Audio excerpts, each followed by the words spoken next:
Sau từng ấy năm có mặt tại Việt Nam, VNG dường như đã làm quá tốt cái nhiệm vụ của mình đối với trò chơi Call of Duty Mobile. Thế nhưng mà cái số liệu từ tựa game chính thức Call of Duty của Activision phát hành khi chỉ trong 2 năm vừa qua đã đánh mất bố 50 triệu người chơi vì nhiều lý do. Lão Hạc gặp nạn thì con vàng cũng toang. Thế cho nên phiên bản trên điện thoại cũng dần dần nếm trải nỗi thống khổ bởi dân tình cứ thế mà chim cút khỏi tựa game này. Mặc dù là các đại gia vẫn cống nạp đều, thế nhưng mà đối mặt với cái tương lai như cái bầu đuổi thế này thì cũng làm cho nhà phát hành VNG nhức nhức cái đầu. Cơ mà liệu rằng sự ảnh hưởng từ tựa game trên PC có phải là tất cả không? Ngày hôm nay tôi sẽ mang thêm những cái điều khác làm lung lay vị trí của Call of Duty Mobile trên thị trường tại Việt Nam. Và bây giờ thì trái lờ.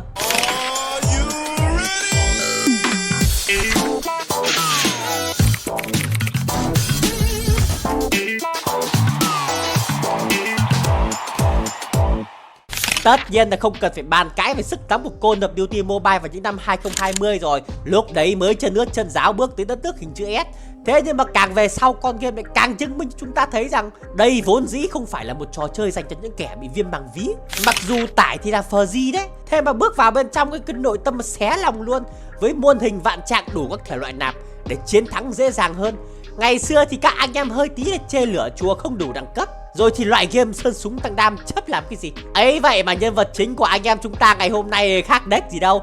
Có muôn hình vạn trạng đủ những phương pháp nâng cấp súng, kết hợp với skin súng mở khóa kỹ năng, gần như đã dã cho Call of Duty Mobile trở thành một trò chơi không còn cửa để so sánh với các chiến hữu như PUBG Mobile nữa rồi. Với lời tuyên bố từ năm 2017 của CEO làm nên trò chơi huyền thoại thể loại Battle Royale rằng đây sẽ mãi mãi là game kỹ năng, thì cho tới thời điểm hiện tại PUBG Mobile gần như vẫn theo được cái form đó. Có lẽ cũng bởi vậy mà đứa con cưng do VNG phát hành đang gặp phải những cái rào cản khi tự loại bỏ đi những game thủ nghèo như chóa giống tôi. Ở trên phiên bản máy tính thì anh em có thể vinh mặt làm tí flex rằng mình là player cứng.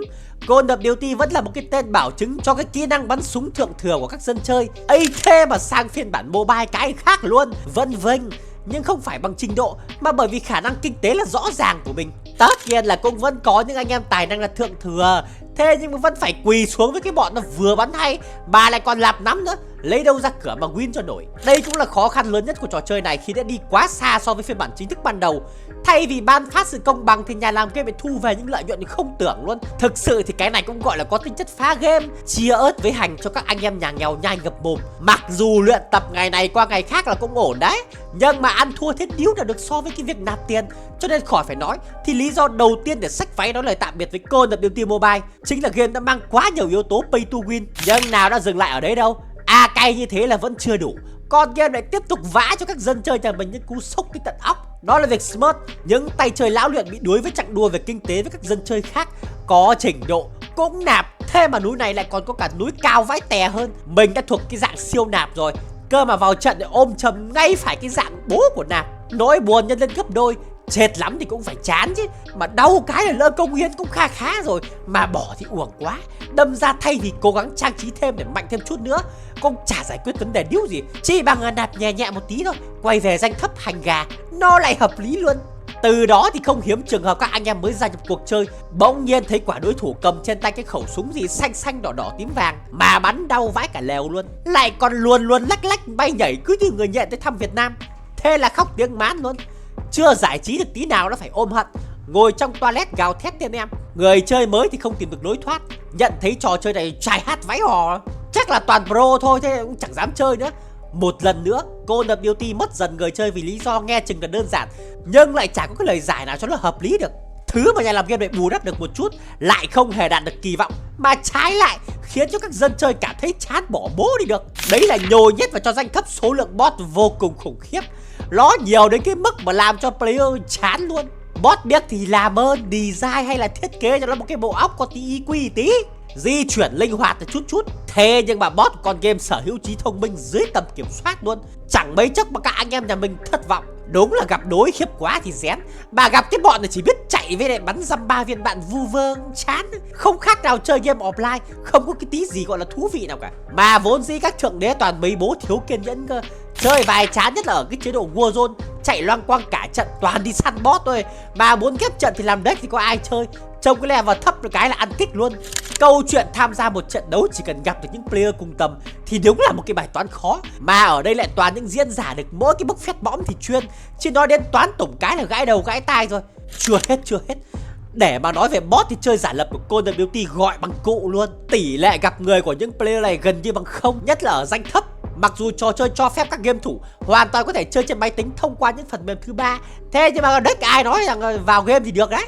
Nhưng mà chơi một mình nhé, sẽ chẳng có lấy một cái bóng ma nào với những player sử dụng giả lập cả. Bởi vì Call of Duty Mobile với cái tên gọi của mình là rõ ràng lắm rồi. Đã bảo đây là con game cho điện thoại còn đú đởn PC làm cái gì.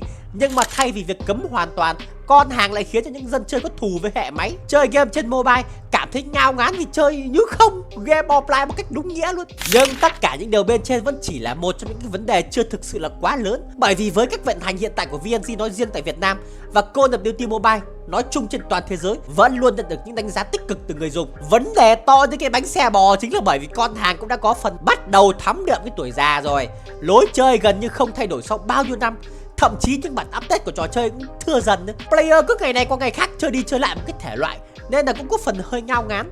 Trong khi đó thế giới game bắn súng cứ mỗi ngày lại táng cho các thượng đế một vài con game mới, thú vị hơn, hấp dẫn hơn. Gameplay thì bánh cuốn ngất cả người luôn. Mang lên bàn cân để mà so sánh thì có lẽ các em trẻ mới nhú vẫn có tỷ lệ đánh bại người đàn anh đi trước khá nhiều. Không những thế, với cái tên Apex Legends Mobile, Valorant Mobile cũng đang dục dịch kế hoạch cho ra mắt trong năm 2024, thì cái mùi khét nó lại càng nghi ngút hơn. Chắc chắn những trò chơi bên trên có mặt trên thị trường thì Call of Duty Mobile không sớm thì muộn mất đi cho mình một cái lượng lớn người chơi.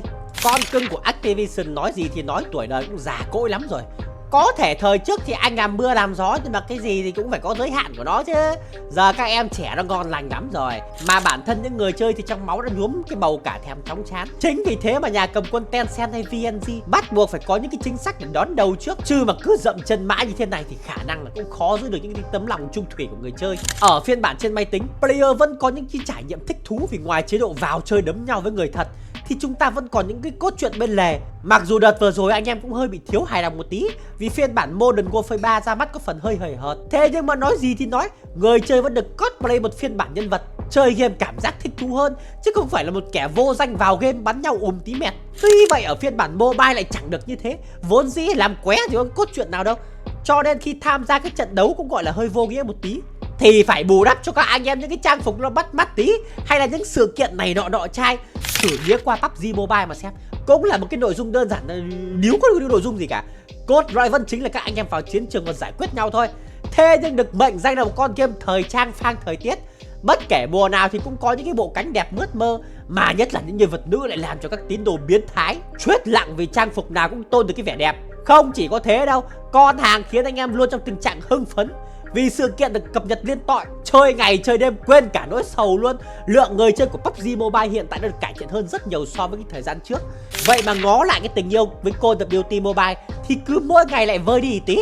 Trò chơi bị giới hạn bởi hình ảnh cốt lõi từ những người lính khô khan, cho nên số lượng skin nhân vật được tung ra thì cũng không thể nào phong phú được. Kết nối với cái công cụ Pay to Win, đồ nào càng mạnh thì mới đẹp được. Các anh em mong chờ vào dăm ba cái skin miễn phí thì có mà đến mút mùa, nhưng chả bao giờ mạnh được đâu.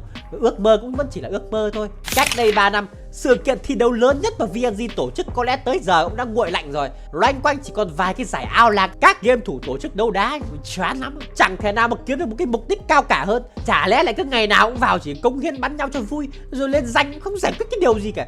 Phải có một cái gì đó khác bọt để người chơi không cảm thấy nhàm chán. Mặc dù không có số liệu chính thức, nhưng những gì nhà phát hành game trên thế giới nói chung và VNG ở Việt Nam nói riêng cho thấy các anh em đang không còn quá quan tâm đến tựa game này như cái thuở ban đầu. Fanpage thì lượng tương tác lèo tèo, kênh YouTube chính thức thì thôi ối rồi.